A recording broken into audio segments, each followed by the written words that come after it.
What if the secret to being a great leader today wasn't about doing more, but about knowing when to step back? Think about the last time you felt overwhelmed, stretched too thin, or pulled in a dozen directions at once. That's the reality for so many modern leaders, drowning in distractions and burning out faster than ever. But here's the surprising truth. The answer isn't found in the latest productivity hack or leadership seminar. It's been waiting for us for over 2,000 years, hidden in the ancient wisdom of Stoicism. Marcus Aurelius, the philosopher king who ruled Rome at its height, put it simply: you have power over your mind, not outside events. Realize this, and you will find strength. That's the essence of self-withdrawal, a practice that sounds counterintuitive at first, but becomes a superpower when you understand it. Imagine a leader who doesn't react impulsively to every crisis, who stays calm under pressure, who makes decisions with clarity instead of chaos. That's not some unattainable ideal. It's what happens when you master the art of stepping inward, creating space between yourself and the noise of the world. The Stoics called it apatheia, not apathy, but a profound sense of emotional resilience, the ability to choose your responses rather than being hijacked by them. And here's the thing, this isn't just philosophy. It's a practical toolkit for modern leadership, whether you're running a team, a company, or just navigating the daily demands of life. So how does an ancient discipline like self-withdrawal translate into a superpower today? It starts with recognizing that leadership isn't about controlling everything. It's about controlling what you can and letting go of what you can't. The Stoics didn't retreat from the world. They engaged with it more effectively by first mastering their inner world. In this video, we'll explore how you can apply these timeless principles to cut through distractions, build unshakable focus, and lead with a calm confidence that inspires everyone around you. From the boardroom to everyday challenges, the lessons of Stoicism aren't just history, they're your secret weapon for modern resilience, ready to unlock it. Let's begin. At first glance, self-withdrawal might sound like checking out, turning away from responsibilities, or avoiding tough situations. But in Stoicism, it means something radically different. Picture a stormy sea. The waves crash violently, but deep below the surface, the water remains still. That's the Stoic ideal, not escaping the storm, but anchoring yourself so firmly within that external chaos can't shake your clarity. The ancient teachers called this retreating into the inner citadel, a mental space where you observe events without being ruled by them. Epictetus, the former slave who became one of Stoicism's greatest voices, put it bluntly: some things are up to us and some are not. That distinction is the foundation of self-withdrawal. It's not about ignoring the world, it's about refusing to let the world hijack your reason. Take a modern leader facing a high-stakes decision, say, a CEO navigating a PR crisis. The instinct is to react immediately, issue statements, call emergency meetings, scramble for control. But what if, instead of diving into the frenzy, they paused? Not to avoid the problem, but to ask Epictetus' question: what here is truly mine to control? The public's reaction, uncontrollable. The media's spin, uncontrollable, but their own preparation, their team's cohesion, their next move, those are levers they can pull. That's self-withdrawal in action, creating a moment of space to separate the signal from the noise. This practice clashes with today's glorification of busyness, where leaders wear exhaustion like a badge of honor. We confuse constant reactivity with effectiveness, mistaking motion for progress. But the Stoics knew better. When Marcus Aurelius wrote his private journal amid wars and political scheming, he wasn't doodling, he was recalibrating. You don't have to turn this into something. It doesn't have to upset you. That's the power of stepping back. It turns chaos from a master into a tool. So how does this look in daily life? Think about the last time an email made your pulse race, or a colleague's comment derailed your focus. For just 5 minutes, try this. Don't fix, don't solve, don't react, just observe. Notice where your mind goes when you're not feeding it with instant judgments. That small pause is the gateway, because leadership isn't about having all the answers. It's about holding onto the questions long enough to see them clearly. And that begins not with doing more, but with withdrawing just enough to reclaim your footing. Long before modern leadership coaches preached about emotional intelligence, the Stoics were already mastering the art of composure through deliberate self-withdrawal. Take Seneca, the philosopher and advisor to Emperor Nero, who faced one of the most volatile courts in history. Every evening he practiced meditatio, a ritual of reviewing his day, examining his reactions, and asking himself where he had surrendered his peace to external chaos. His letters reveal a striking truth. This wasn't passive introspection, it was active training. The mind must be given relaxation, he wrote. It will rise improved and sharper after a good break. Imagine that a first-century statesman treating mental clarity like a muscle to be strengthened, not a resource to be drained. Roman leaders didn't have the luxury of quiet retreats. Their world was as fast-paced and cutthroat as any modern boardroom. Yet they thrived by making self-withdrawal a habit, not an escape. When Julius Caesar crossed the Rubicon, sparking civil war, historians note he didn't rush into battle. He paused to reflect. That moment of stillness wasn't indecision. It was the ultimate strategic advantage. The Stoics understood what neuroscience now confirms. Creating space between stimulus and response is where true agency lies. So how does a 2,000-year-old habit translate to your leadership today? Consider the executive who starts meetings with 60 seconds of silence, or the teacher who practices breathwork before addressing a rowdy classroom. These aren't ancient relics, they're modern adaptations of Stoic discipline. The core idea remains unchanged. Stepping back isn't about disengaging from the world, it's about re-engaging on your terms.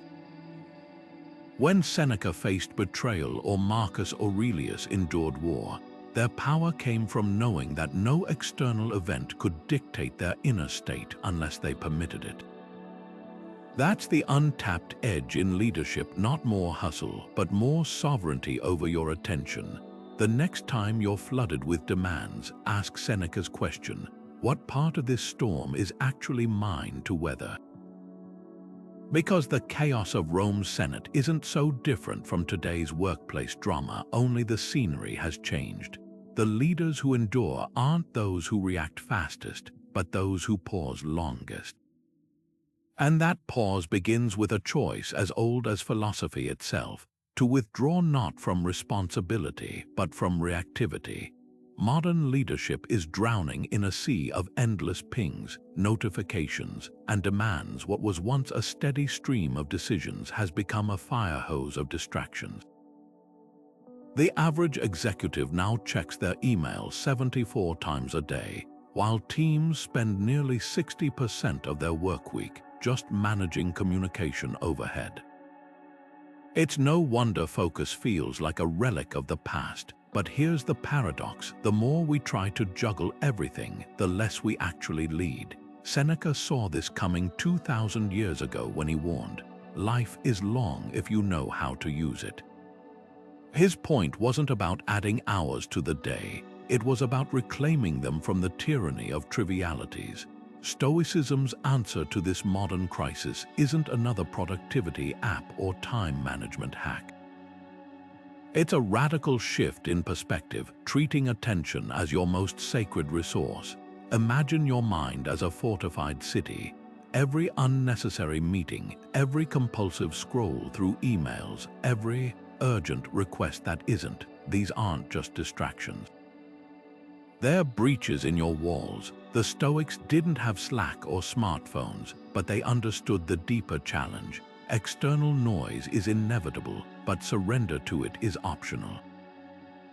That's why Seneca practiced what he called cessatio animi, a withdrawal of the mind, even in crowded rooms. He'd mentally step back to ask, is this demand worthy of my limited focus, or just masquerading as important?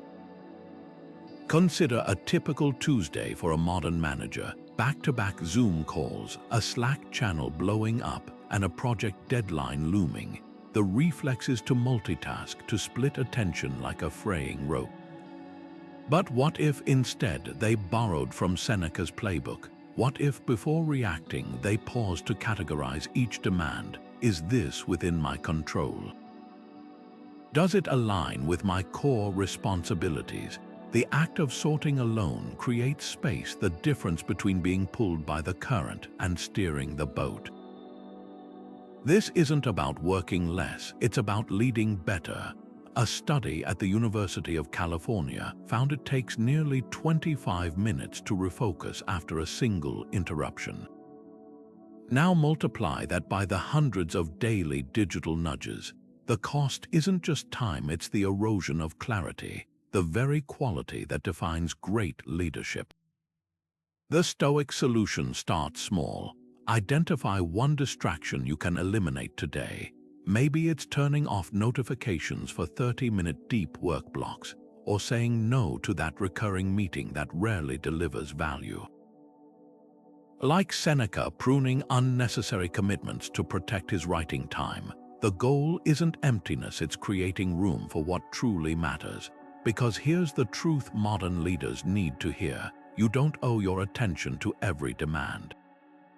You owe your best attention to the few things that actually move the needle. And that begins with the courage to withdraw, not from responsibility, but from the illusion that reacting faster means leading better. Marcus Aurelius left behind a treasure trove of wisdom in his private journals, not grand speeches or strategic plans, but quiet reflections written by candlelight. These weren't just musings, they were his daily practice of self-withdrawal, a way to sift through the noise of empire and find the signal of his own judgment. One entry captures it perfectly. Ask yourself at every moment, is this necessary? That simple question cuts to the heart of mental clarity. In a world where leaders are praised for speed, the Stoics championed something radical: the power of slowing down just enough to see clearly. Fast forward to today, and you'll find the same principle alive in the routines of top performers. Jeff Weiner, former CEO of LinkedIn, famously blocked 2-hour thinking time slots on his calendar. No meetings, no emails, just space to reflect. Bill Gates took entire think weeks alone in a cabin, scribbling notes on legal pads. These aren't eccentric habits, they're modern translations of Marcus journaling. The common thread, recognizing that leadership isn't about having all the answers in real time, it's about creating the conditions to discover them. Imagine standing at a crossroads where every path feels urgent. The modern default is to rush forward, but Stoic self-withdrawal offers a different choice. Pause and ask, what part of this chaos actually requires my energy? A hospital administrator facing a staffing crisis doesn't solve it by frantically filling shifts. They solve it by stepping back to see whether the real issue is scheduling, burnout, or communication. That moment of withdrawal isn't inaction, it's the highest form of action. The beauty of this practice is its simplicity. You don't need a cabin or a blank calendar, just 60 seconds of breath before replying to a heated email, or a 5-minute walk after a meeting to ask, what here truly matters? These micro-withdrawals act like mental air traffic control, helping you land thoughts safely instead of letting them collide. Because clarity isn't something you stumble upon, it's something you create by refusing to let the whirlwind dictate your pace. Think back to your last major decision. Did you react from instinct, or did you carve out space to respond from intention? The difference between those two approaches is the difference between leadership that's swept along by currents and leadership that charts the course. Marcus didn't journal to escape his duties as emperor, he journaled to return to them with sharper sight. And in a world that glorifies the grind, that might be the most rebellious act of all, to withdraw not from the work but from the frenzy surrounding it. So here's the challenge. Tomorrow, before your day gathers speed, steal one quiet moment, just one, to ask the Stoic question. What's necessary here? Not what's loudest, not what's most immediate, but what's essential. That small act of withdrawal could be the pivot point between a day spent putting out fires and a day spent lighting the right ones. One of the most misunderstood superpowers in Stoicism is apatheia, that quiet mastery over emotions that lets leaders see clearly when everything around them is spinning. It's not about becoming cold or indifferent like the word apathy might suggest. Think of it instead as emotional agility, the ability to feel deeply without being ruled by those feelings. Epictetus put it perfectly when he said, "It's not events that disturb us but our judgments about them." That's the key, recognizing that emotions are just first drafts of reality, not final truths. Take Barack Obama during the operation to capture Osama bin Laden. The weight of that decision could have crushed anyone, lives at stake, geopolitical repercussions, the eyes of history watching. But what did he do in those critical hours? He stepped back, literally. Reports describe him leaving the tense Situation Room to walk alone in the White House garden, creating space between himself and the intensity of the moment. That wasn't avoidance, it was apatheia in action. By temporarily withdrawing from the emotional gravity of the room, he could separate the mission's stakes from his own adrenaline, asking not, "How do I feel?" But what needs to be done? This is where modern leadership so often stumbles. We confuse passion with effectiveness, thinking that the louder we feel something, the truer it must be. But the Stoics knew better. Imagine your mind as a courtroom. Emotions are passionate witnesses, but they shouldn't be the judge. When Marcus Aurelius faced betrayal from his closest allies, he didn't suppress his anger. He gave it a seat in the gallery while reason presided from the bench. "The soul becomes dyed with the color of its thoughts," he wrote. In other words, what you dwell on shapes your reality. So here's a challenge for you. Pick a recent decision where emotions ran high, maybe a heated team conflict or a personal crossroads. Now replay it with Stoic hindsight. What if you treated those emotions as data points rather than directives, not ignoring them but interrogating them? Is this frustration revealing a real problem or just my impatience? Is this fear protecting me or holding me back? That slight shift from being in your feelings to observing them changes everything. Because here's the truth every great leader eventually learns. The most powerful decisions aren't made from the heat of the moment, but from the quiet space just beyond it. And that space is always available if you have the discipline to step into it. Consider the last time words escaped your lips before your brain could catch up a snapped reply in a meeting, an impulsive email fired off in frustration. Now imagine inserting just 5 seconds of stillness between that trigger and your response. That's the Stoic pause in action, and neuroscience confirms it's not just philosophy, it's biology. When we're triggered, our amygdala hijacks the prefrontal cortex, the brain's reasoning center. But studies show that even brief pauses like taking 2 deliberate breaths can restore neural balance, shifting control back to rational thought. Leaders who master this don't suppress emotions. They create a buffer where choice replaces reflex. Picture a tech CEO facing a shareholder revolt. As voices rise in the boardroom, she feels the heat of defensiveness creeping up her neck, the ancient fight or flight response screaming for an outburst. But instead, she does something radical. She reaches for her water glass, takes a slow sip, and lets the room's tension hang for 3 silent seconds. That tiny window changes everything. By the time she speaks, her words aren't reactive missiles. They're measured responses that acknowledge concerns while steering toward solutions. Later, colleagues describe it as her finest leadership moment, not because of what she said, but because of what she didn't say in haste. This practice isn't about passive hesitation. It's about strategic spacing. Like a composer using rests to give music shape, Stoic leaders use pauses to give decisions clarity. The Roman general Scipio Africanus was known for his eerie calm during battles. When messengers delivered frantic updates, he'd deliberately remove his armor piece by piece before responding, a physical ritual that forced space between crisis and command. Modern leaders have their own versions. The executive who paces the hallway before replying to a contentious Slack message. The teacher who counts to 7 under their breath when a student tests boundaries. These micro-pauses are leverage points, turning reaction into intentional action. So where could this shift your outcomes? Maybe it's resisting the urge to interrupt when a colleague's idea feels flawed, creating room for curiosity instead of criticism. Or choosing silence when feedback stings, asking, what part of this might hold truth, before defending your position. The Stoics called this prosauch attention to the present moment with disciplined awareness. In a world that prizes instant reactions, the real power move is often no move at all, just long enough to ensure your next step lands where you intend. Because here's what ancient wisdom and modern science agree on: between stimulus and response, there's a sliver of freedom.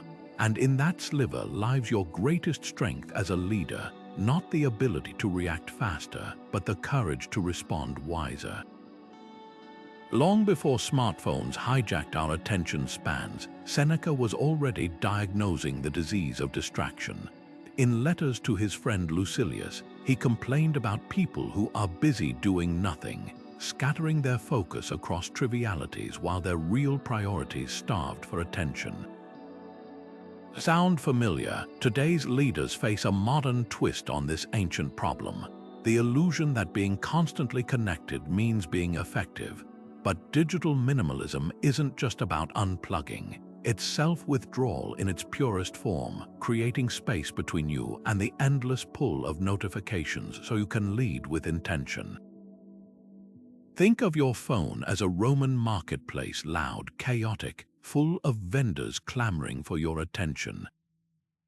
Now imagine Seneca walking through that crowd with a philosopher's calm, pausing to ask, is this serving my purpose? That's the mindset behind a Stoic screen time rule. Before opening any app, ask Epictetus' question, is this within my control? If it's not, or if it's merely noise disguised as necessity, swipe left, delete. The average person touches their phone 2,600 times a day. What if leaders reclaimed just half those moments for deep thought?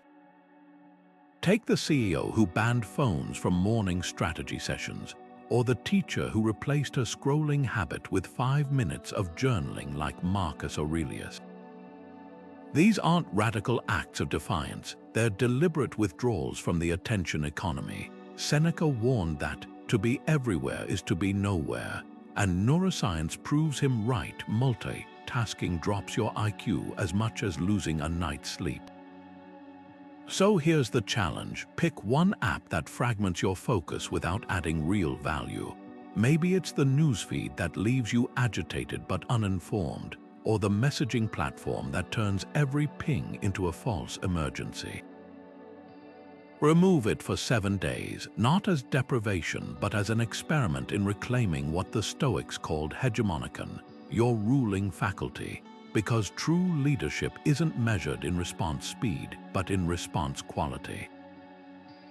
When Steve Jobs famously kept his home sparsely furnished, it wasn't just an aesthetic choice, it was a physical manifestation of his belief that focus comes from saying no. The Stoics would have recognized it instantly, a modern inner citadel built not of stone but of deliberate absence. Your phone isn't the enemy, mindless engagement with it is. And every time you choose to withdraw, even briefly, you strengthen the muscle Seneca called tranquillitas animi, the tranquility of a mind not tossed by every digital wave. So tonight, as you charge your devices, ask yourself, what's one screen interaction you could replace with 10 minutes of reflection? That tiny void you create might feel uncomfortable at first, like silence in a conversation. But that's where the magic happens, because the space between inputs is where leadership transforms from reaction to vision. And in a world addicted to noise, the most revolutionary act might just be turning down the volume. Imagine standing at the edge of a river, watching leaves float by, some beautiful, some broken, all carried on the same current. Now picture reaching out to grab every single one. That's what modern leadership often feels like, an exhausting attempt to clutch at every demand, opportunity, and distraction swirling past. The Stoics, though, had a different approach. Musonius Rufus, the teacher who trained Epictetus, put it bluntly: we must reject unnecessary activities that consume our time and contribute nothing to virtue or excellence. In other words, saying no isn't just about protecting your calendar, it's about protecting your character. Today's always-on culture treats boundaries like weaknesses. We glorify the leader who answers emails at midnight, the manager who jumps into every crisis, the entrepreneur who wears sleep deprivation as a badge of honor. But here's what ancient wisdom knows that hustle culture ignores. Every yes to trivia is a no to what truly matters. The Stoics didn't see boundaries as walls, they saw them as bridges to deeper focus. When Marcus Aurelius wrote, "Ask yourself at every moment, is this necessary?" he wasn't advocating laziness, he was training himself to distinguish between motion and purpose. Consider a modern executive drowning in meetings. Half are redundant, a quarter could be emails, and only a handful actually drive results. The Stoic solution isn't to endure them all, it's to audit them like a philosopher. Start with Musonius' litmus test. Does this activity cultivate virtue, wisdom, justice, courage, or just the illusion of productivity, that weekly sink where decisions rarely happen? Decline it, that colleague's habit of hijacking your focus with quick questions, set office hours. These aren't selfish acts, they're strategic withdrawals, reclaiming attention for work that moves needles instead of just moving pixels. Here's a boundary-setting exercise straight from the Stoic playbook. For 1 week, track every request that pulls you away from core priorities. Next to each, write 2 words: virtue or vanity. Virtue aligns with your deepest values and responsibilities. Vanity is busy work masquerading as importance. By week's end, patterns emerge. You'll spot the recurring time sinks that add no real value, the meetings where your presence changes nothing, the emails that could be handled by someone else, the urgent fires that aren't actually yours to fight. Then comes the courageous part: start pruning. The irony: in a world that equates busyness with worth, the leaders who thrive are often those who have mastered the art of strategic refusal. Think of Angela Arendt, who as Apple's retail chief famously blocked Thinking Thursdays, no meetings, no interruptions, just deep work. Or Warren Buffett's rule: the difference between successful people and really successful people is that really successful people say no to almost everything. These aren't modern hacks, they're echoes of Stoic discipline. When Musonius taught that we are not to value most the work to which we devote the most time, but the work that is most worthy, he was outlining a philosophy of radical prioritization. So tonight, as you review tomorrow's to-do list, channel your inner Stoic gatekeeper. Before committing to anything, ask, is this demand worthy of my limited life energy? or just a leaf floating by. Because boundaries aren't about building walls, they're about preserving the space where true leadership grows. Every leader faces moments when the ground seems to give way: a failed product launch, a public misstep, a market crash. The instinct is to scramble, to fix, to resist the freefall. But Stoicism whispers a counterintuitive truth. What if the real power lies not in fighting the descent, but in using it as a vantage point?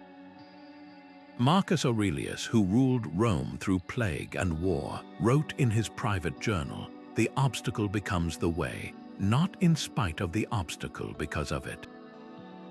That's the alchemy of resilience through withdrawal, stepping back just far enough to see that setbacks aren't detours, they're the path itself. Consider the CEO whose company loses a major client.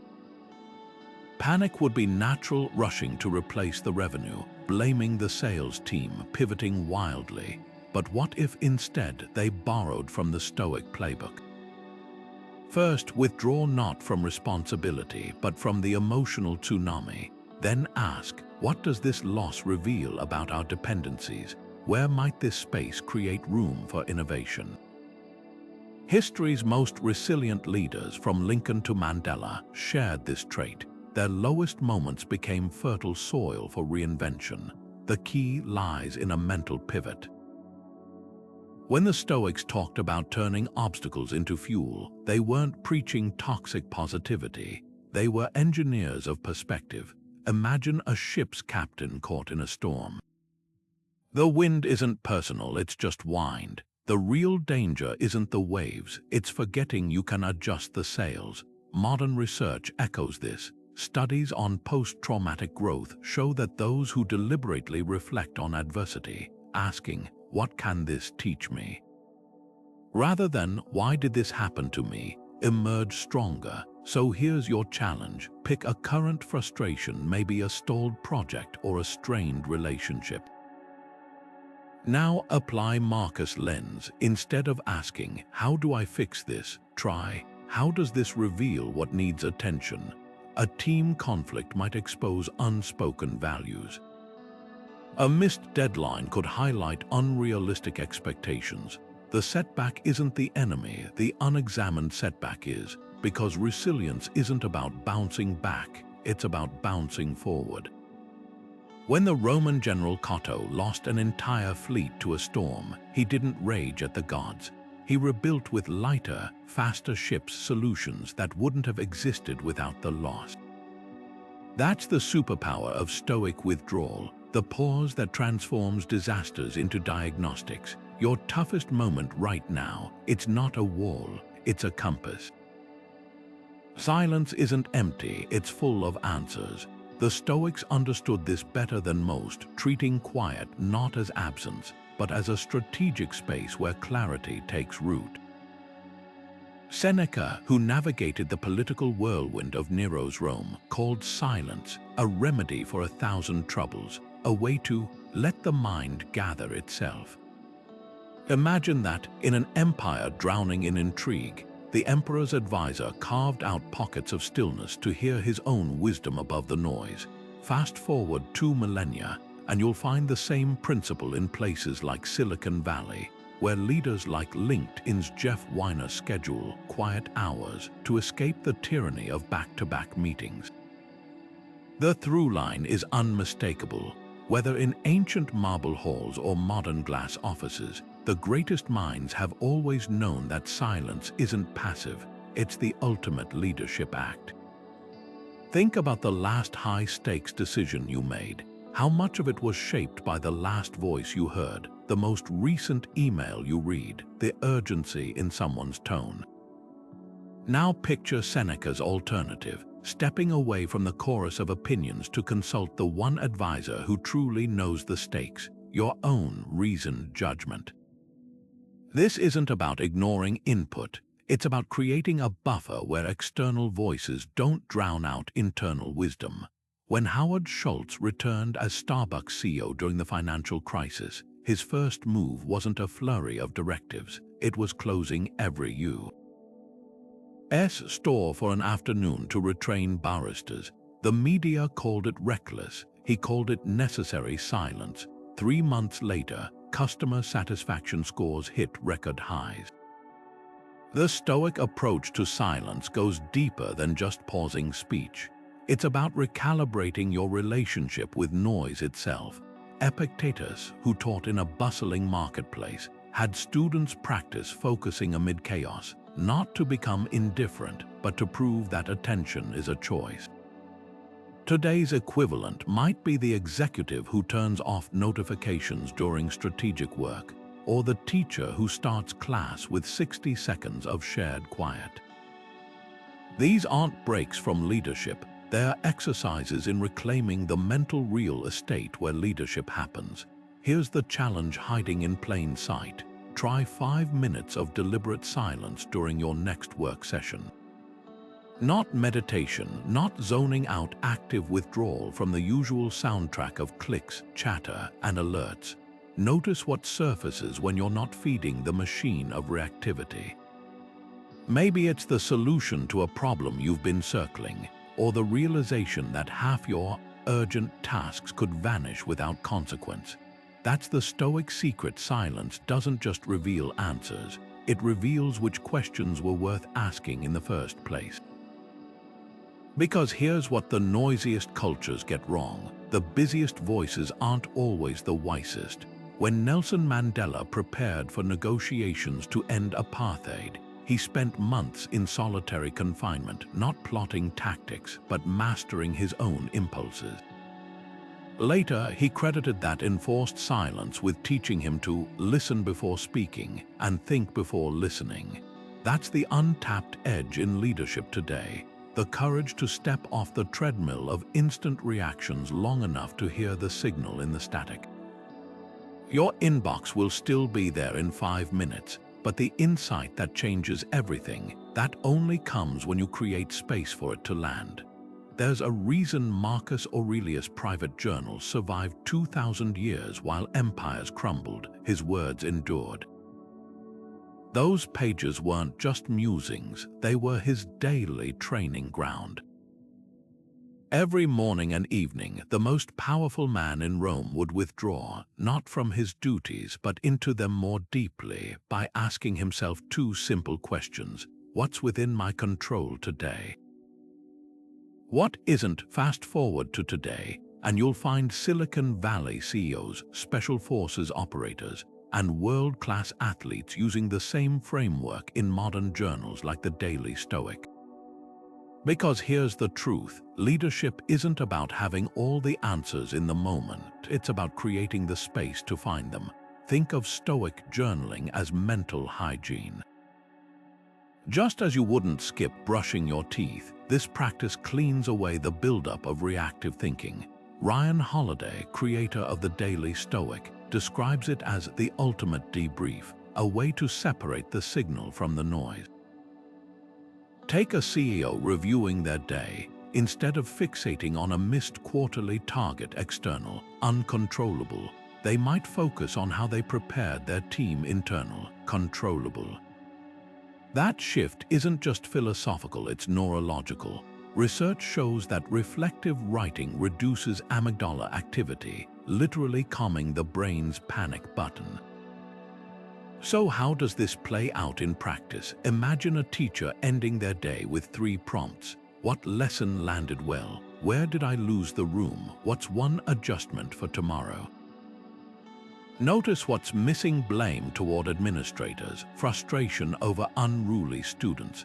The journal isn't for venting, it's for distilling. Like a winemaker pressing grapes, you're extracting wisdom from the raw material of experience. Seneca did this nightly, asking, "What evil have I cured today? What temptation resisted?" His letters reveal a startling pattern.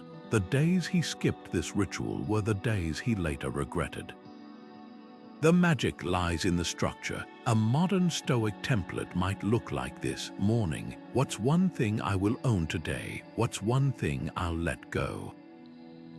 Evening: where did I invest my attention well? Where did I surrender it unnecessarily? This isn't navel gazing, it's strategic auditing. When Sheryl Sandberg kept a joy journal after personal tragedy, she was channeling this same principle, deliberately directing focus toward agency. But here's where most leaders stumble. They treat reflection like a post-mortem. The Stoics knew better. Epictetus had students journal before challenges, writing down how they'd handle potential setbacks. Picture a surgeon visualizing a complicated procedure, or a negotiator scripting responses to tough questions. That's proactive withdrawal, stepping into the future to rehearse clarity.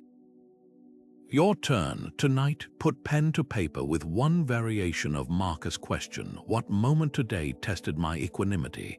Not to judge, but to observe, because the page doesn't care about your title or your excuses. It only reflects back what you're brave enough to examine, and that's where leadership begins, not in the boardroom, but in the quiet space between ink and intention. Picture this: a breaking news alert flashes across screens. Your company's flagship product has a critical flaw, and social media is erupting with outrage. The board is texting, the legal team is panicking, and your pulse is racing. This is the moment that separates reactive leaders from responsive ones. Stoicism draws a razor-sharp line between these two modes. Reactions are knee-jerk, fueled by adrenaline and external pressure. Responses are deliberate, crafted in the space between event and action. Epictetus framed it perfectly. Men are disturbed not by things, but by the views they take of them. In other words, the crisis isn't the problem. It's the unchecked mental narrative about the crisis that hijacks your clarity. Take the CEO who discovered her company's software was leaking user data. Her first instinct: call an all-hands meeting, draft a defensive press release, and scramble for fixes. But then she did something radical. She paused, not to avoid responsibility, but to ask Epictetus' question: what here is truly within my control? The headlines. Uncontrollable, the public's fear; uncontrollable, but her team's transparency, the speed of resolution, and the integrity of their communication.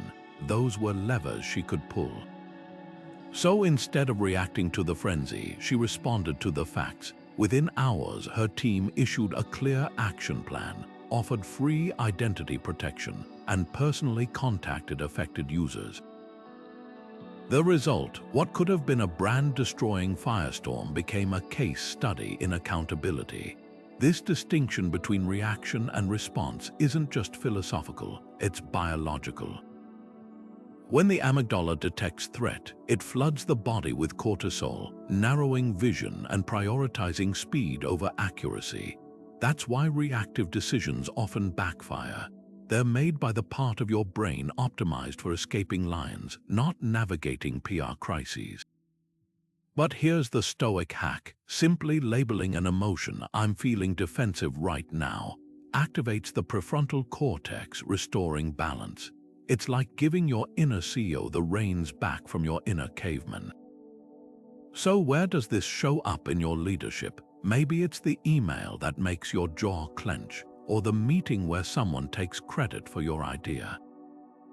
Before your fingers fly across the keyboard or your voice rises in protest, try this 3-step pivot: pause, label, choose. Pause to interrupt the autopilot. Label the emotion: this is frustration, this is pride wounded.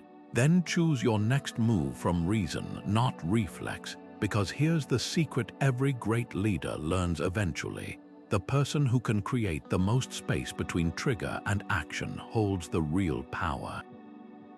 And that space isn't found in external circumstances, it's built through daily practice, like a CEO who starts meetings with 60 seconds of silence, or a teacher who counts breaths before addressing a disruptive student.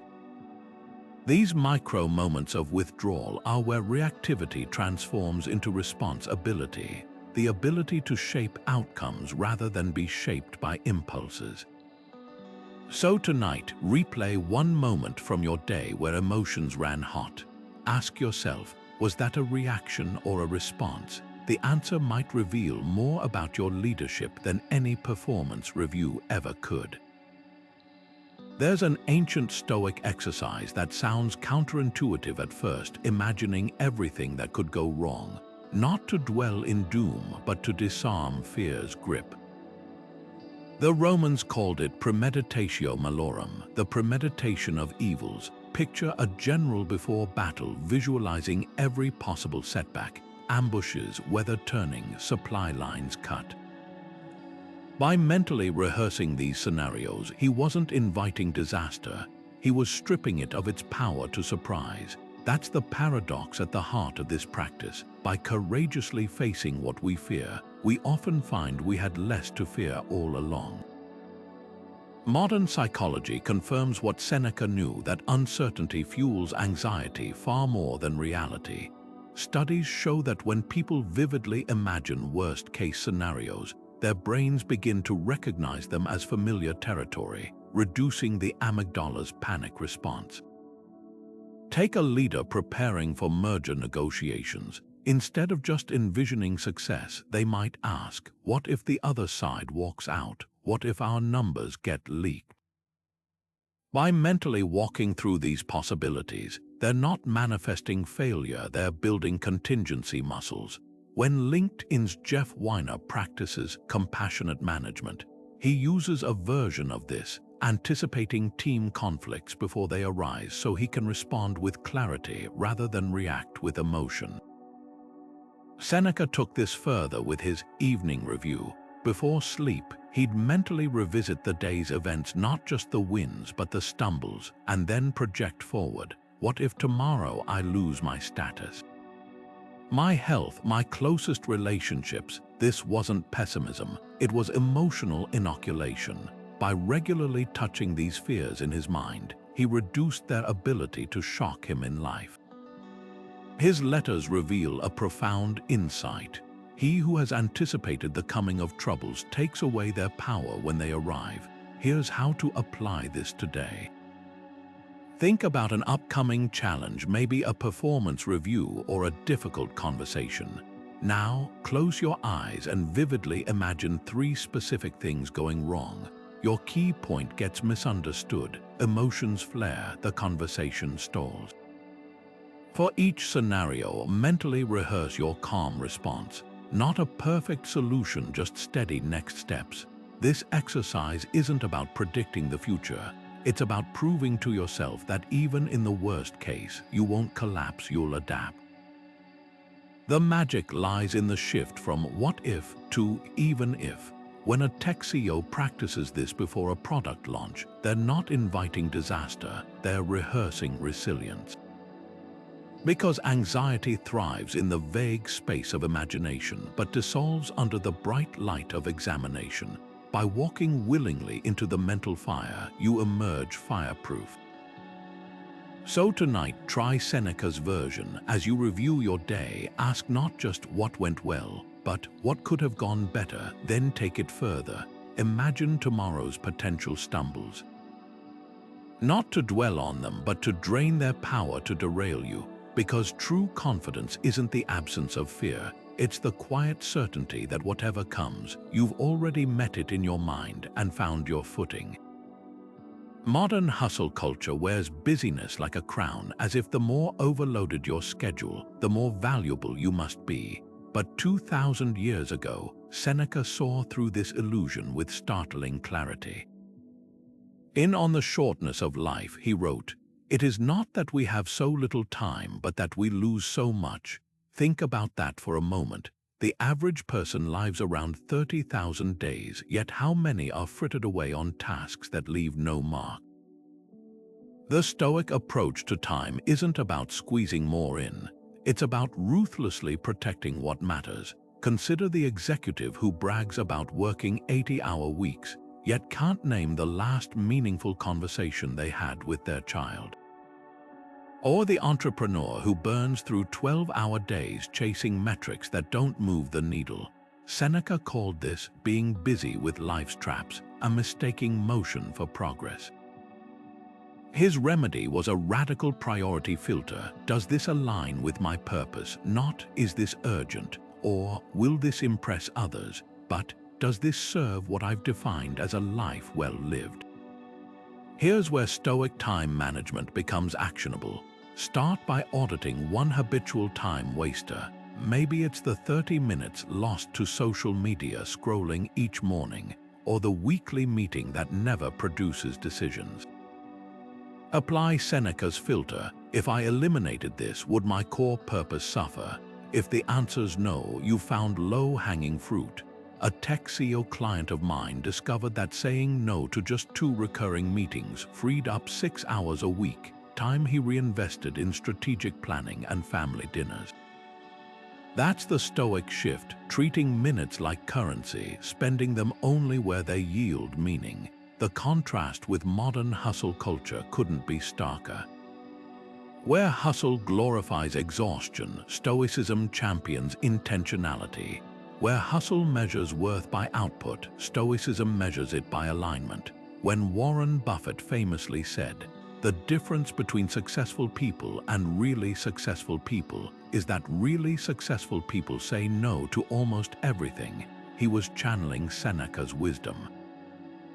Because time isn't just money, it's the one resource you can't earn back. Tonight, try this before bed. Jot down 3 activities that consumed your time today. Next to each, write purposeful or placeholder. Purposeful actions align with your deepest values. Placeholders just fill space. You might discover that what you thought was productivity was really just motion sickness, constant movement without arriving anywhere meaningful. And that's the gift of Stoic time audit. It doesn't just free up hours, it reveals which hours were never yours to begin with. Leadership presence isn't about dominating the room, it's about being fully in the room. The Stoics mastered this through what might seem like a contradiction, withdrawing mentally, even in the middle of chaos, to anchor themselves in the present moment. Marcus Aurelius captured it perfectly. Concentrate every minute on doing what's in front of you with precise and genuine seriousness, tenderly, willingly, with justice. That's the essence of presence, not multitasking through meetings, but giving your full attention to the one thing unfolding right now. Picture a high-stakes boardroom today, executives scrolling through emails while pretending to listen, minds racing to the next agenda item before the current discussion even finishes. Contrast that with the Stoic approach leaders like Cato the Younger, who could stand silent in Rome's Senate while rivals hurled insults, his calm demeanor unshaken because his mind wasn't reacting, it was observing. Modern neuroscience confirms this ancient wisdom. When you split attention, you sacrifice depth. Studies show that so-called multitasking drops your effective IQ by up to 15 points, the equivalent of pulling an all-nighter. The link to mindfulness practices is striking. Google's Search Inside Yourself program, adopted by Fortune 500 companies, teaches executives to pause and focus on breath during meetings, not to check out, but to check in more deeply. It's the same principle the Stoics called prosouch attention as a disciplined practice. Imagine a CEO who, instead of mentally drafting her next point while others speak, tunes in fully to their words, noticing tone, hesitation, and unspoken concerns. That's not passive listening, it's strategic presence. Here's the challenge hiding in plain sight. Try your next meeting as a Stoic lab experiment. Silence your phone, close your laptop, and place one hand palm down on the table as an anchor. Every time your mind wanders to lunch, to deadlines, to rebuttals, feel the table beneath your fingers and return to the speaker's last sentence. You'll notice 2 things. First, how rarely we actually listen. Second, how much nuance we miss when we're half engaged. Marcus Aurelius ruled an empire, yet his journal constantly returned to one theme. Now is all there is. Not in some mystical sense, but as a practical tool. When he wrote, "Waste no more time arguing what a good man should be one," he was calling for action rooted in present moment awareness. That's the secret behind leadership presence, not more talking, but more noticing. The executive who spots the subtle shift in a colleague's body language before tensions erupt. The teacher who senses when a student's confusion isn't about the lesson but a hidden struggle. These aren't instincts. They're skills honed by withdrawing from distraction to engage with what's actually here. So tomorrow, in that meeting you'd normally half attend, practice full presence just once. Not as a meditation exercise, but as a leadership experiment. Watch what changes when you stop dividing your attention and start multiplying your impact. Because presence isn't something you have, it's something you choose, one undivided moment at a time.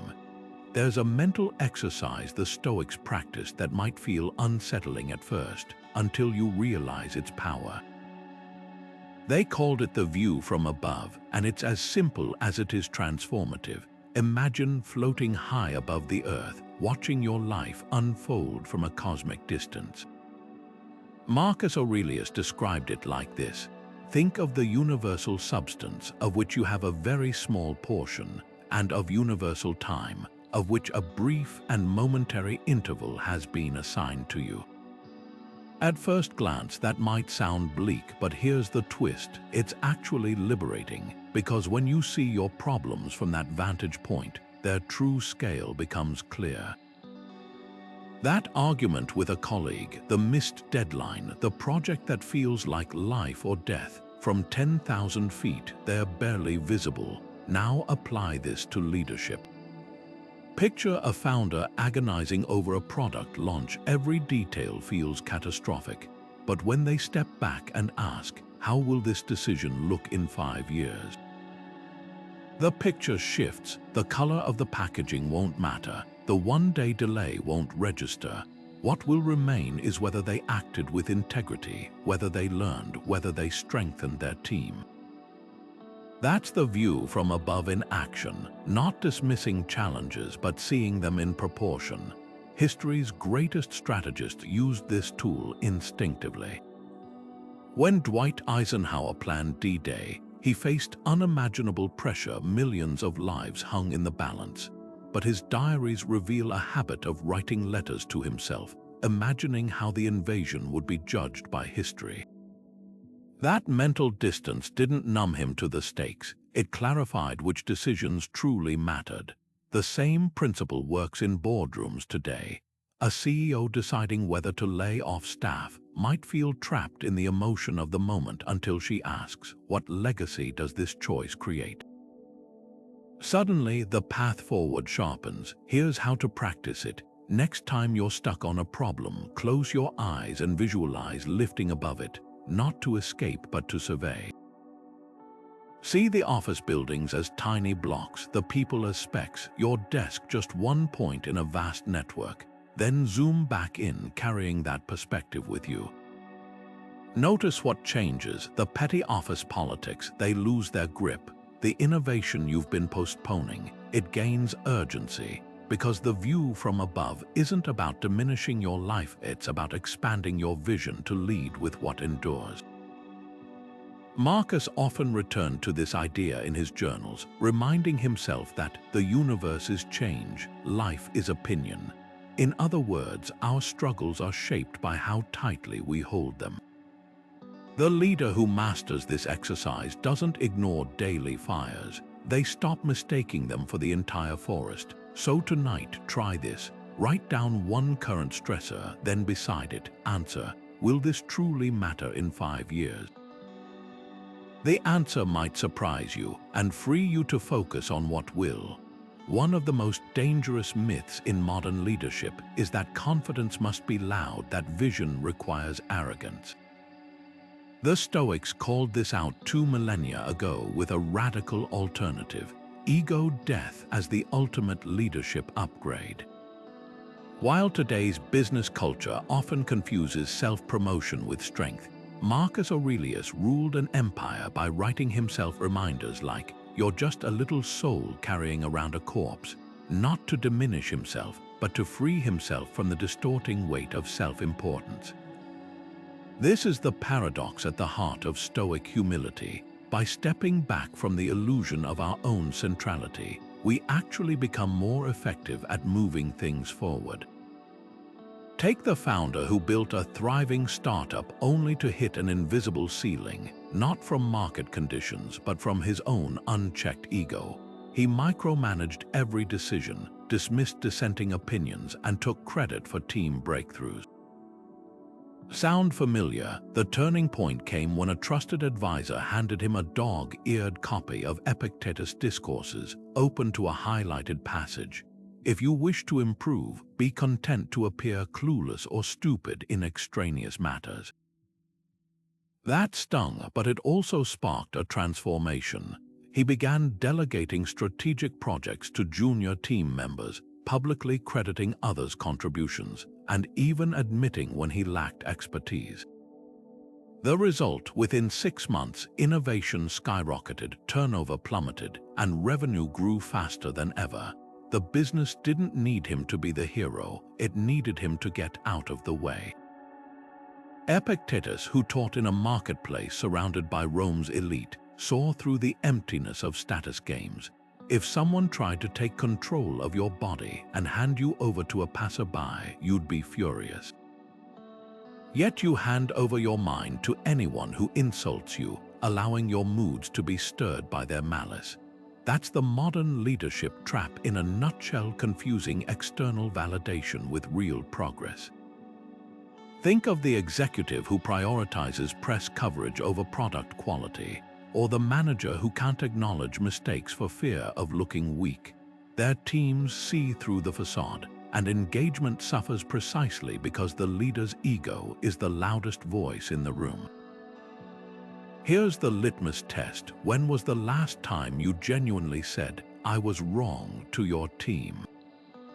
Not as a calculated tactic, but with the unvarnished humility that signals psychological safety. A Stanford study found that leaders who admit mistakes see a 30% increase in team problem-solving capacity, because vulnerability, when authentic, removes the unspoken pressure to perform rather than collaborate. The Stoics took this further with memento mori, remembering mortality, not to dwell on death, but to sharpen life's priorities. When a hedge fund CEO started ending meetings by asking, "What would we do differently if this were our last quarter?" It cut through posturing instantly, surfacing truths that quarterly targets had obscured.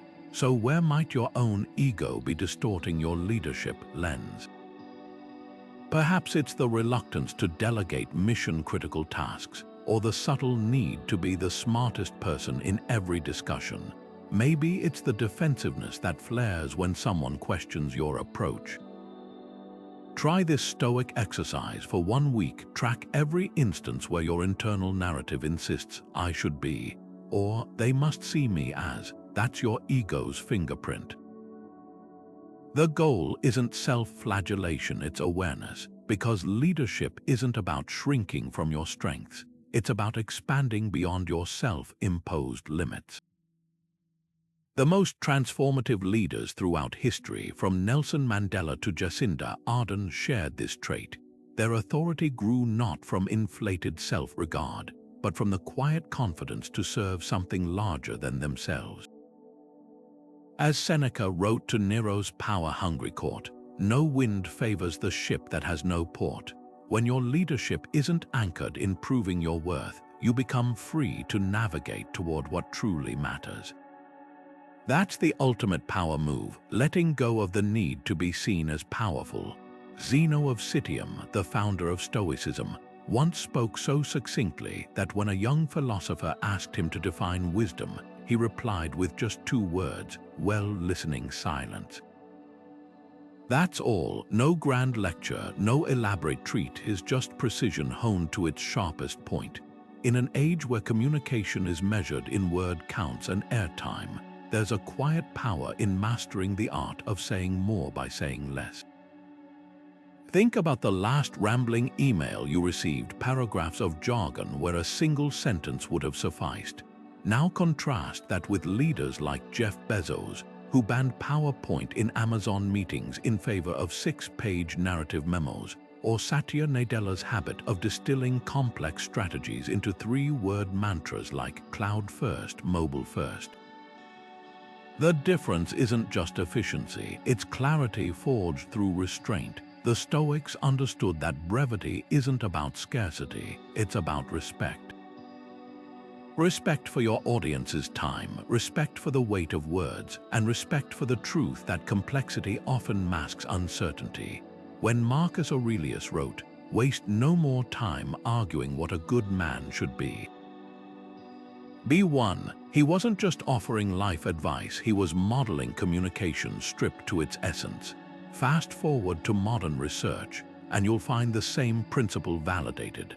A Harvard study analyzing executive emails found that the most effective leaders used 30% fewer words than their peers, while TED Talks capped at 18 minutes consistently outperform longer presentations. The lesson: constraints don't limit impact, they amplify it. Consider a typical corporate email chain debating a product launch. One version drones through 5 paragraphs of market analysis, stakeholder considerations, and risk assessments. The Stoic alternative: our differentiator is durability. Let's showcase stress test videos by Friday. Both convey the same intent, but one does so without burying the lead in verbal foliage. This mirrors the technique Naval Ravikant employs, writing tweets first, then expanding only if necessary. The discipline forces distillation. If you can't articulate an idea in a sentence, do you truly understand it? Here's your challenge: pick one message from your inbox today, a draft you've written or one you've received, and slash its word count in half. Not by removing substance, but by hunting redundancies, questioning qualifiers. I think we should possibly consider. And replacing abstractions with concrete actions. You'll discover what the Stoics knew. Concise isn't curt, it's generous. Every unnecessary word you eliminate is a gift of time and focus to your reader. And in a world drowning in noise, that's leadership. There's a hidden strength in stepping back, not to escape responsibility, but to reclaim the one thing no one can take from you: your agency. Seneca called it retreating into yourself, that quiet space where external chaos loses its grip and you remember who's truly at the helm. Picture a founder who's built a successful company, but feels like a passenger in his own life, constantly reacting to investor demands, market shifts, and team crises. Then he does something radical. He takes a 3-month sabbatical, not to vacation but to recalibrate. No emails, no meetings, just mornings spent journaling like Marcus Aurelius and afternoons wandering without an agenda. By the time he returns, something profound has shifted. He's no longer juggling priorities, he's choosing them. That's the paradox of self-withdrawal, creating distance to regain control. This practice cuts through one of modernity's great illusions, that busyness equals ownership. How often do we blame external forces for our overwhelm? The market made me pivot too fast. My team doesn't execute. The industry won't slow down. But Seneca's insight reveals a harder truth: you are your own obstacle. Not in a punitive way, but in recognizing that agency begins where excuses end. A tech CEO client of mine once lamented that her board forced her into unsustainable growth until our conversation uncovered her pattern of avoiding tough conversations. The board wasn't her antagonist, her reluctance to assert boundaries was. Here's where Stoic withdrawal becomes actionable. Try this audit. Identify one area where you've been blaming externals, maybe a strained relationship you chalk up to the other person's stubbornness, or a stalled project you attribute to lack of resources. Now apply Seneca's lens. What part of this dynamic have I handed over without realizing? The founder on sabbatical discovered he'd outsourced his priorities to everyone's urgency but his own. Your turn, that colleague who derails your focus. You've allowed the interruptions, the inbox that controls your day. You've consented to its demands. The power move lies in small reclamations. A retail executive I coached started ending her Fridays with 15 minutes of agency accounting, reviewing where she'd let circumstances dictate her choices. Within weeks, she replaced 3 reactive habits with intentional ones, delegating minor decisions, batching meeting requests instead of responding immediately, and most strikingly, scheduling thinking walks where her team knew not to interrupt. These weren't indulgences, they were rebellions against the myth that leadership means constant availability. Because here's what Seneca knew: every time you withdraw, whether for an hour or a season, you're not avoiding the world. You're rediscovering your sovereignty within it. So tonight, ask yourself his defining question: where have I been a tenant in my own life when I could be the landlord? The answer might reveal more about your leadership than any performance metric ever could. The ancient Stoics had a radical approach to ambition. They believed the key to true success wasn't in chasing every desire, but in mastering which desires were worth chasing. Musonius Rufus, the teacher who trained Epictetus, put it bluntly: if you accomplish something good with hard work, the labor passes quickly, but the good endures. If you do something shameful in pursuit of pleasure, the pleasure passes quickly, but the shame endures. That's the heart of the discipline of desire, recognizing that not all ambitions are created equal, and that the relentless pursuit of more often leads to less. Modern culture glorifies the grind, the hustle, the burnout, the idea that if you're not exhausted, you're not trying hard enough. But there's a quiet rebellion gaining momentum, quiet quitting, where employees set boundaries, rejecting the myth that their worth is tied to overwork. At first glance, this might seem like the opposite of Stoicism. Where's the discipline in doing the bare minimum? But look deeper. The Stoics weren't advocating for disengagement. They were champions of sustainable excellence. The difference: quiet quitting often stems from resentment, while Stoic moderation comes from intentional choice, a deliberate alignment of effort with purpose. Take 2 leaders facing a high-pressure quarter. One pushes their team to 70-hour weeks, chasing arbitrary metrics at all costs. The other sets clear priorities, protects recovery time, and focuses only on goals that truly move the needle.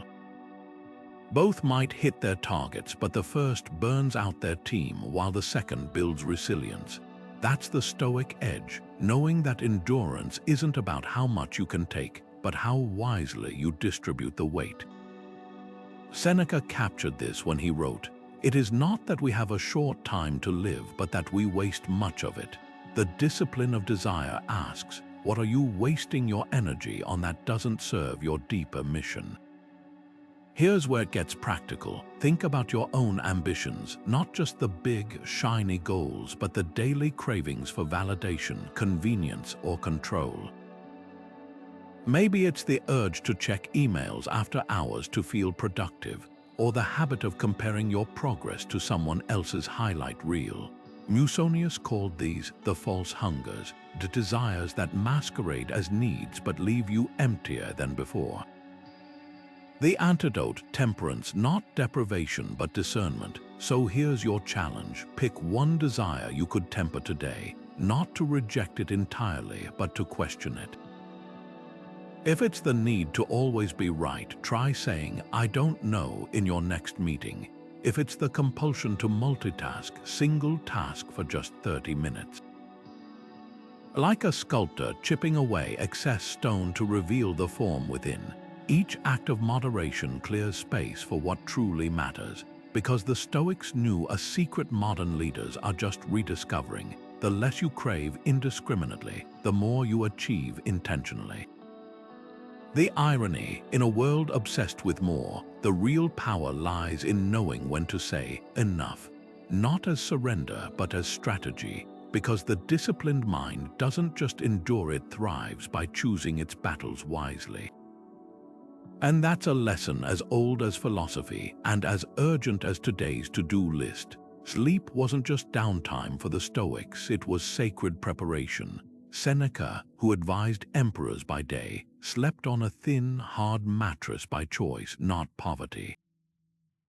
The body's position ought to be comfortable, but not luxurious, he wrote, so that we sometimes rise for work not just rested, but toughened. That might sound extreme, but strip away the Roman context, and you'll find a principle modern science confirms. The environment where you end your day shapes how you begin the next. Think of the executive scrolling through emails in bed, their brain bathed in blue light, versus the leader who follows Seneca's ritual dim lights, simple surroundings, and deliberate transition from wakefulness to rest. The difference isn't just in hours slept, it's in the quality of thought upon waking. Modern sleep hygiene often focuses on metrics tracking REM cycles, optimizing bedroom temperature, but the Stoics targeted something deeper, the relationship between rest and resilience. Marcus Aurelius kept his sleeping quarters sparse, rising before dawn to journal under lamplight. His pre-sleep ritual, reviewing the day's events with a single question: what did I do well? Where could I improve? Not as self-criticism, but as mental bookkeeping. Neuroscience now shows why this works. Reflecting on the day's lessons before sleep enhances memory consolidation, literally weaving insights into your neural fabric. Imagine a teacher reviewing a challenging classroom moment before bed, not to ruminate, but to distill one adjustment for tomorrow. That's Stoic sleep hygiene. Rest as active recovery, not just shut down. Here's where ancient wisdom meets modern leadership. A Stanford study found that executives who slept 6 hours or less for 2 weeks functioned at the same cognitive level as someone legally drunk. Yet many still wear sleep deprivation as a badge of honor. Contrast that with Arianna Huffington, who rebuilt her sleep habits after collapsing from exhaustion, or Jeff Bezos, who prioritizes 8 hours because being well-rested maximizes the number of high-quality decisions I can make. These aren't outliers, they're practitioners of Seneca's insight. We must give the mind as well as the body its due rest. Your turn tonight. Try Marcus' evening audit. Spend 5 minutes, no devices, no distractions, asking 2 questions. What today strengthened my leadership? What tomorrow's challenge requires my best rested self? Then take Seneca's bedding test. If your sleep setup feels more plush than purposeful, simplify one element. Maybe it's swapping the weighted blanket for a lighter layer, or banishing your phone to another room. The goal isn't discomfort, it's intention, because the secret to Stoic sleep isn't austerity. It's remembering that rest isn't escape from leadership, it's where leadership renews. When dawn comes, you won't just be waking up, you'll be waking forward, carrying yesterday's lessons and tomorrow's clarity. And in a world that glorifies burnout, that might be the most rebellious leadership move of all. There's a reason some of history's greatest breakthroughs didn't happen at desks but on foot. The Stoics called it solvitur ambulando. It is solved by walking, a practice that turned simple movement into a catalyst for clarity. Marcus Aurelius would stroll the palace gardens at dawn, using physical rhythm to untangle mental knots. Nietzsche later echoed this in his famous line, "All truly great thoughts are conceived while walking." Fast forward to today, and you'll find Silicon Valley CEOs holding walking meetings, trading stifling conference rooms for open air. That's no coincidence, it's neuroscience in action. Studies show walking increases creative ideation by up to 60%, as the brain's default mode network activates, weaving connections that forced focus can't replicate. Consider a modern leader staring at a spreadsheet trying to crack a stubborn problem. The harder they concentrate, the narrower their thinking becomes, like a flashlight beam shrinking under pressure. Now imagine that same leader lacing up their shoes and stepping outside. With each stride, the grip of tunnel vision loosens. The rhythm of footsteps becomes a metronome for new perspectives. That's solvitur ambulando in practice, not escaping the challenge, but approaching it sideways. When Steve Jobs designed the Pixar headquarters, he insisted on central bathrooms to force serendipitous walks, knowing collisions of ideas happen when bodies are in motion. This isn't just about physical movement, it's about breaking the tyranny of static thinking. The Stoics recognized that creativity isn't summoned, it's stumbled upon when the mind wanders freely. Seneca would walk barefoot in winter snow to sharpen his focus, while modern innovators like Twitter co-founder Jack Dorsey schedules daily 5-mile walks as mobile whiteboards for brainstorming. The pattern is universal. When the body moves, the mind follows. Here's your challenge. Pick one problem you've been wrestling with, maybe a logistical snag at work or a personal dilemma. Instead of attacking it head-on, take it for a 20-minute stroll. No agenda, no forced solutions, just you, the rhythm of your steps, and the space for your thoughts to breathe. Pay attention to where your mind drifts when it's not chained to a screen.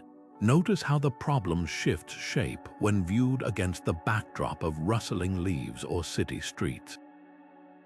You might discover what the Stoics did. Sometimes the fastest way forward is to walk away just long enough to return with fresh eyes, because creativity isn't a faucet you turn on, it's a stream you learn to wade into. And the bridge between frustration and breakthrough is often as simple as putting one foot in front of the other.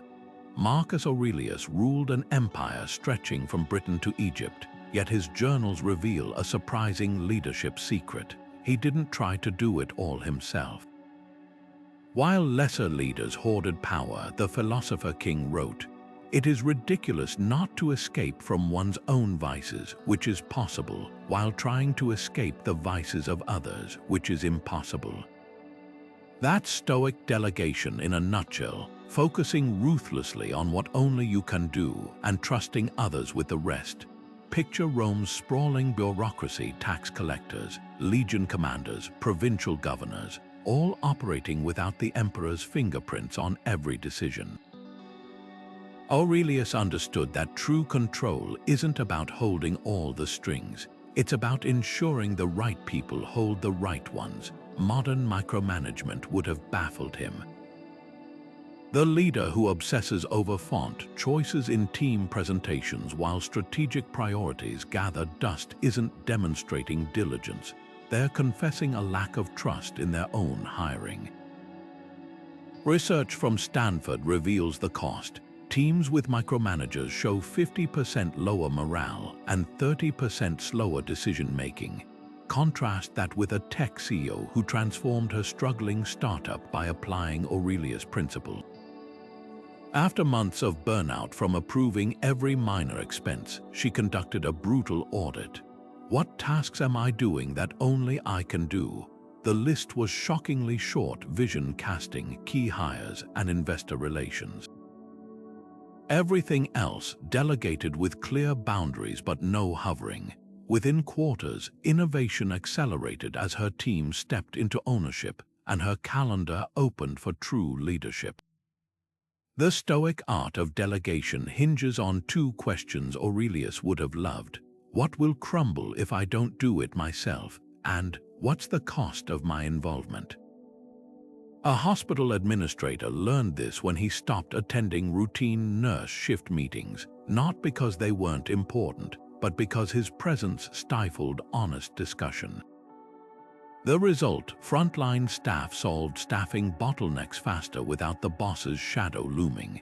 This mirrors the ancient Stoic distinction between proherses, what's truly yours to govern, and aproherta, what isn't. Your team's spreadsheet formatting, aproherta, your energy for setting cultural tone, proherses. Here's the litmus test. Track your time for 3 days, marking each task as only me, or could be someone. Most leaders discover they're stuck in the weeds of the latter while neglecting the former. Like a gardener over pruning shrubs while the orchard goes untended, we mistake activity for impact. The Stoic remedy isn't abdication, it's strategic surrender. When a Fortune 500 executive started ending meetings by asking, "Who here is better suited to handle this than me?" Delegation became a competitive advantage rather than a risk, because trust isn't blind faith, it's calibrated confidence.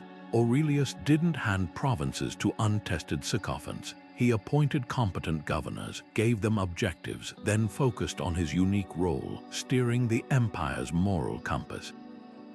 Modern leaders can emulate this by pairing clear expectations with genuine autonomy. Think of a chef who obsessively stirs every pot versus one who trains sous chefs to master their stations. Only the latter can craft a multi-course masterpiece.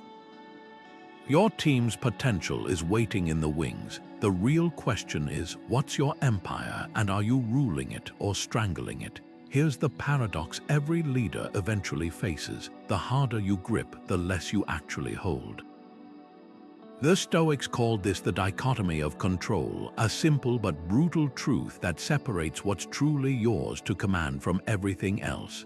Epictetus, the former slave turned philosopher, put it in terms that still cut through 20 centuries later.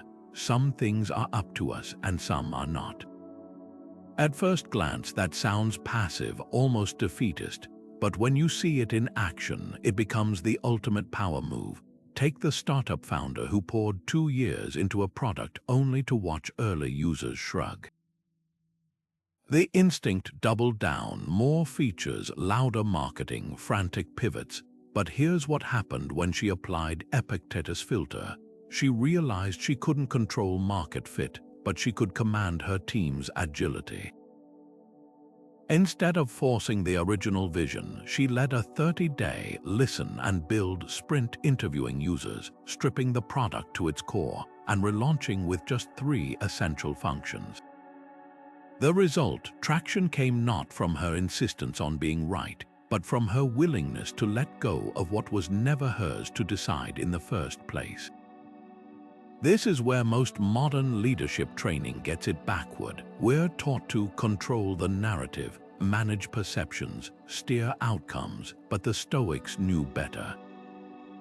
Imagine a ship captain obsessing over the wind instead of adjusting the sails. That's what happens when we fixate on externals. We exhaust ourselves fighting forces that were never ours to command. Marcus Aurelius, ruling an empire plagued by rebellions and plagues, wrote in his private journal, "You have power over your mind, not outside events." Realize this and you will find strength, not as resignation but as liberation. So here's your challenge. Grab a notebook and list 3 things you're currently straining to control that, let's be honest, aren't truly yours to govern. Maybe it's a colleague's attitude, an industry trend, or even your own unrealistic expectations. Now, beside each, write Epictetus' question, what here is actually up to me? The gap between those 2 answers is where your real agency lies, because here's the secret the Stoics uncovered. Control isn't about dominance, it's about discernment. The founder who pivoted didn't give up. She redirected energy from wasted effort to fertile ground. That's the alchemy of this ancient wisdom. By releasing what you can't hold, you free your hands to grasp what you can. And that's where true leadership begins. Great leaders don't just practice self-withdrawal, they create cultures where it becomes contagious. Imagine a tech company where every weekend, without exception, all email servers automatically shut down from Friday evening to Monday morning. No late-night pings, no urgent weekend requests, just 48 hours of collective stillness. At first, employees panicked, managers worried about missed opportunities. Then something unexpected happened. Monday productivity soared. Projects that previously stalled gained sudden clarity. Teams arrived refreshed, not resentful. This wasn't just a policy, it was cultural Stoicism in action, proving Seneca's observation that a group's tranquility begins with each member's self-command. What makes this approach revolutionary isn't the downtime itself, it's the message it sends. When leaders visibly protect boundaries, they give teams permission to do the same. Consider a hospital where the chief surgeon institutes quiet hours. During shift changes, no interruptions except emergencies. Nurses initially balked at the rigidity until they noticed fewer medication errors and calmer patient interactions. The Stoics would have recognized this instantly. Discipline isn't restrictive when it serves a shared purpose. Just as Roman legions moved as one because each soldier mastered his own footing, high-performing teams thrive when individuals aren't drowning in reactivity. The magic lies in modeling rather than mandating. A finance CEO client of mine stopped praising all-nighters and started celebrating focus blocks, or 2-hour windows where his team vanished from Slack to work deeply. At first, junior analysts worried they'd seem lazy, but when they saw senior partners putting "Do not disturb" signs on their doors, a cultural shift occurred. Meetings grew shorter, decisions grew sharper. Seneca's words rang true. We are mirrors to one another's habits. So where could your team benefit from collective self-withdrawal? Maybe it's designating Wednesday afternoons as meeting-free zones, or starting each sprint with 15 minutes of silent planning. The key isn't replicating ancient practices verbatim, it's adapting their essence. Like a conductor ensuring no instrument drowns out another, your role as leader is to orchestrate an environment where focus isn't just allowed, but expected. Because cultures don't change through memos, they transform when someone brave enough goes first.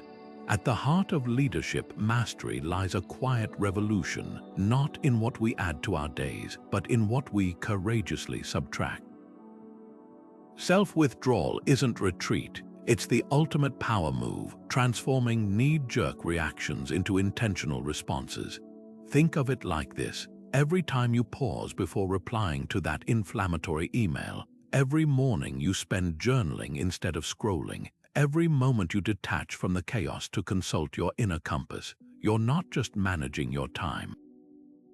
You're reclaiming your sovereignty. The Stoics didn't just teach this, they lived it. Marcus Aurelius ruling an empire while writing reminders to himself like, "Nowhere can man find a quieter or more untroubled retreat than in his own soul." That's the inner citadel, not a place to hide from the world, but a fortress from which to engage with it on your terms. Let's make this practical. You don't need a philosopher's robe or a Roman villa to start. Pick one tool this week, just one. Maybe it's the 5-second pause before any decision where you ask Epictetus' question, "Is this within my control?" Or the evening journal ritual, distilling lessons like Seneca did with his students. Even something as simple as turning off notifications during deep work sessions, that's modern self-withdrawal in action. These aren't just habits, they're rebellion against a culture that confuses busyness with purpose. The beauty of these practices, they compound. That tiny pause today becomes tomorrow's unshakable poise. The single journal entry blossoms into a year's worth of clarity. Like a sculptor chipping away excess stone, each act of intentional withdrawal reveals the leader within. So here's your challenge. Start small, but start now. Choose one Stoic tool, pausing, journaling, detaching, and wield it this week not as an experiment, but as a declaration. Because the world doesn't need more reactive leaders. It needs those rare few who have mastered the art of stepping back to move forward with purpose. Marcus Aurelius left us with this enduring truth: you have power over your mind, not outside events. Realize this and you will find strength. That strength isn't found in the chaos of the crowd, but in the quiet spaces you carve between stimulus and response. So go ahead, pick up your chisel, your inner citadel.